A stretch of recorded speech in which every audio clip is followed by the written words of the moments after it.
Learn How to Be a Man. Okay, so I wrote this book not to sound self-righteous and not to feel like I'm above anybody, because I'm absolutely not. But I wrote it, number one, because I believe that in the title itself, it's provocative enough for hopefully you men out there to pick it up and say, well, what does he think is supposed to be a man? Okay, so that's number one. But more importantly, aside from this book, and the reason why I wrote this book, but aside from this book, my whole life's journey has been about helping people, about educating people, about teaching people.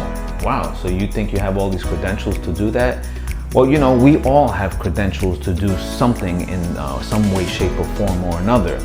And in my calling is to learn and absorb and go through as much as I possibly can in life, so that in turn, when I'm going through the grinder, come out different. And when I say different, I don't mean a completely different person, but I'm saying a modified version of who you are, who I am. And this is what we all go through. At the core, we are who we are, okay? So you're not going to change what makes Joseph, but you can modify and make something better, the 2.0, the 3.0, the 4.0, all the way until you die version of yourself. So when I say change, it's usually interchangeable with modified or metamorphosized or, elevated. And this is what we all strive to do. As long as we're going to be living on this earth, why not strive to continue to elevate? So what I do in my life's purpose is, part of it is I put myself through certain things in order to learn from it and then be able to communicate and articulate how one can not go through that, or if you are going through it, what are some of the steps and processes that you can do to help squelch this or completely eliminate it. So that's one side. The other side is, hey, the way life is, it throws everything at you, including the kitchen sink. And so you have to go through what's called life. And I've been fortunate or unfortunate to have gone through what's called life, only because I'm just a little bit older. And there are people who are older than me who have gone yet through other stages of their life that I haven't gone through yet. But at the end of the day, I consider myself someone who has to go through what I go through in order for me to learn from it in every way. So whether it's a sickness and it's physiological, biological, chemical, whether it's mental, whether it's emotional, whether it's spiritual, the things that I've gone through and the things that I go through are not they're not dissimilar to the things that you may go through. So when I write a book like this, it's not to come across as self-righteous, but it's here to help you, because you might be going through a phase in your life where you say, wow, I wish I knew how to go this way or that way.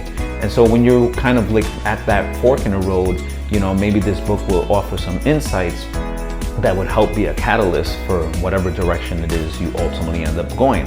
My first book, ironically, was called The Superpower of Decisions. You are where you are today, quite frankly, because you decided to. And it's funny because, some of the situations that I've been through in my life, I look at my book, my very first book, which, what I went through and the decisions that I made just to get to that point when I wrote that book. And then subsequently in the future, because I wrote my first book, I don't even know, 8 years ago or whatever. But now looking back at it, and yes, it's the decisions that I've made. But it's not just your decisions. One of the things I learned is that life happens. So while your decisions are sometimes the precursor to where you go, there are things that happen in life that's the precursor, but your decision on what you do after that is ultimately where you go. So ultimately, the decisions in your life are what are going to drive you to the very next 24 hours of your life and the trajectory therein. But my life purpose has been about helping people, teaching people, educating people, and the reason why is I didn't really have too many people in my life, a lot of people who were my mentors in different ways for different reasons. I've had different mentors, mentors that never called themselves my mentors, but just in their life, in their life's actions, I kind of appended myself onto them and they became a mentor. It could be through books and so on and so forth. But, for example, one of my mentors in my life when it comes to the psychology of being prepared for combat and fighting and having a better understanding of, what your physicalities are kind of a reflection of what your psychology is, and vice versa. And so they work hand in hand, and that ultimately is what, propels you into becoming the person that you ultimately want to be. But then I have people who have been a great inspiration with regards to their business acumen. I've had people with their physical physique, and so on and so forth.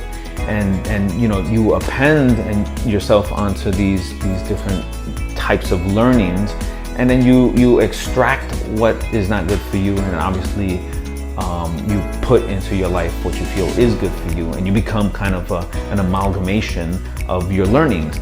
Now, it's not just something that you just randomly do, and it's not just something that only works for you. It's something that's applicable. The way I apply things in my life are applicable to other people.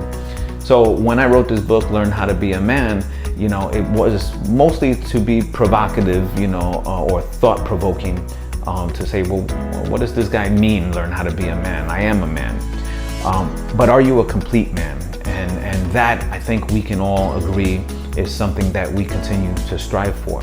Are you the same person in the office that you are with your friends? Are you the same with your friends that you are with your spouse? Are you the same with your spouse that you are with your kids? Are you the same, like integrity, the fidelity of who you are?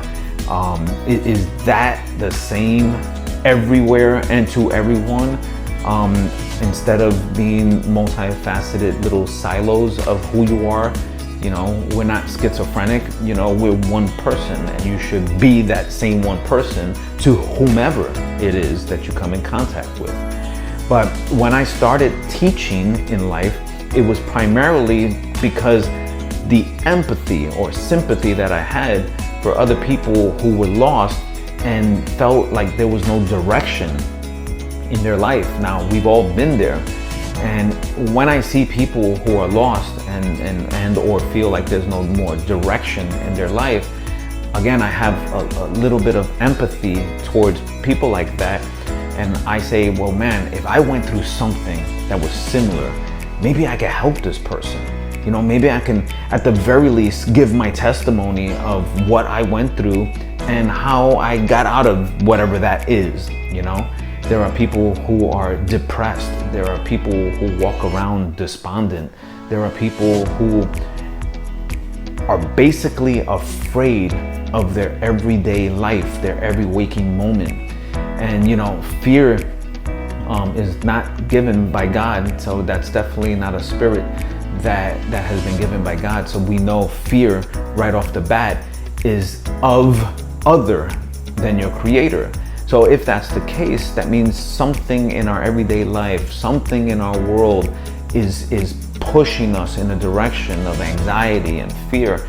Now, the reason why that's a problem is because you see that exterior way of looking literally, biochemically, physiologically changes the chemistry in your body, which then manifests itself through illnesses and diseases and things of that nature.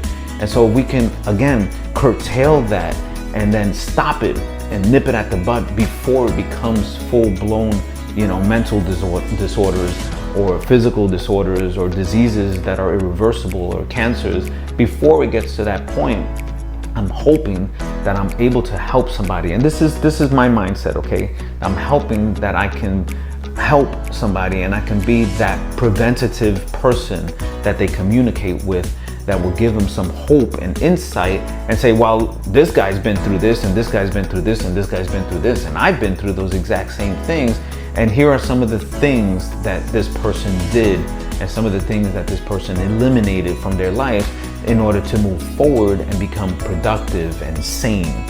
So again, I'm not the end all be all. I'm just one in a trillion going out there and, basically giving my testimony of the things that I've been through, and then in the best possible way, try to transform that in something that's bite-sized that can ultimately help you.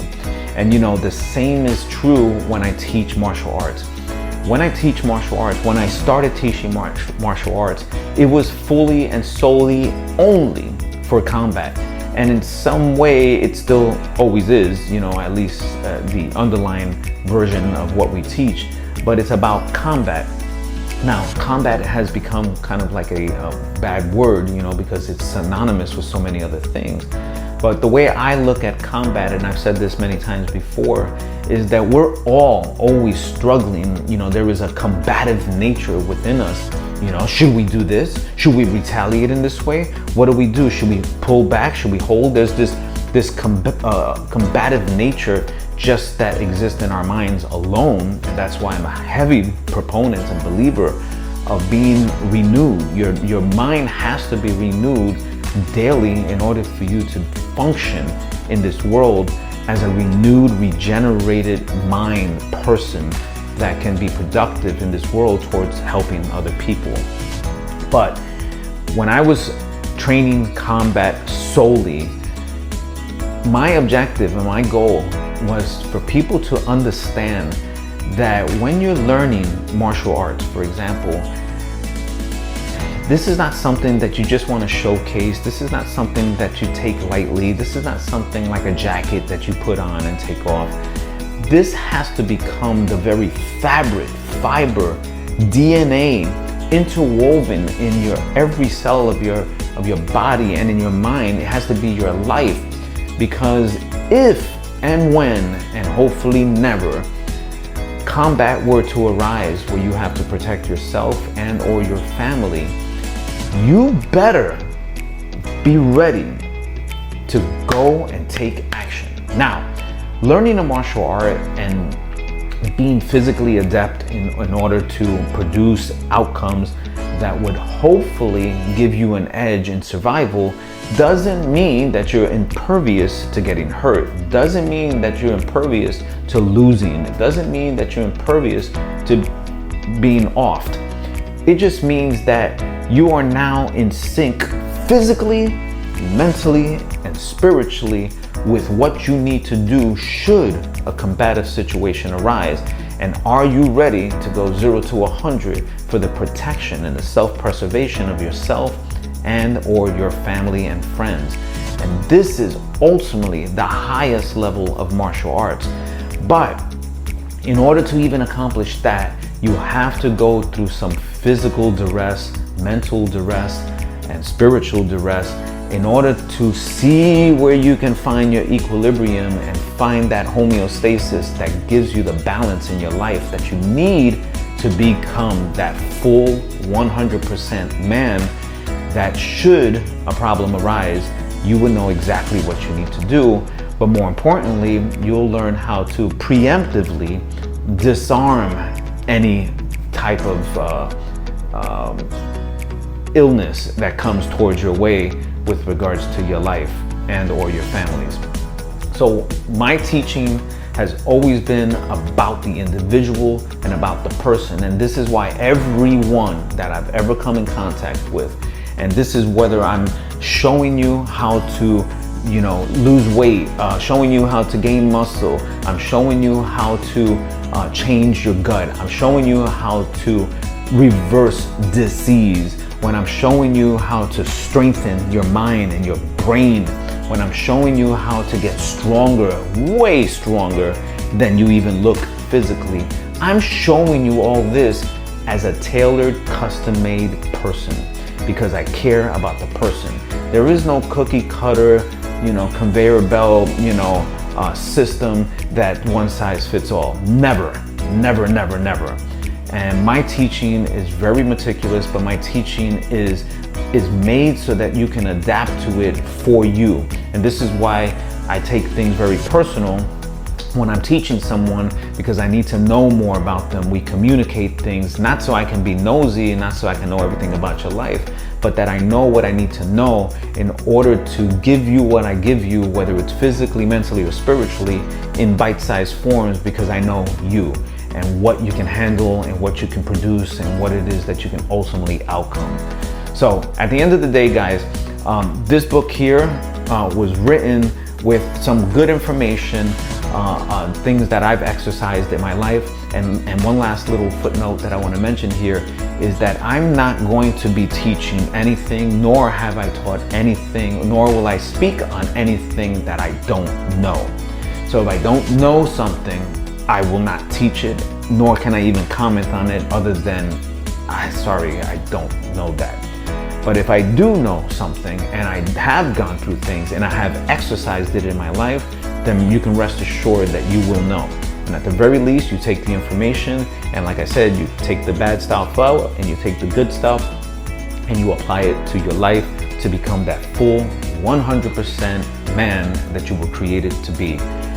Pick up the book. It's an easy read, but it has a lot of golden nuggets for you to learn what kind of man can you be, and do you have the capacity to move to that next level?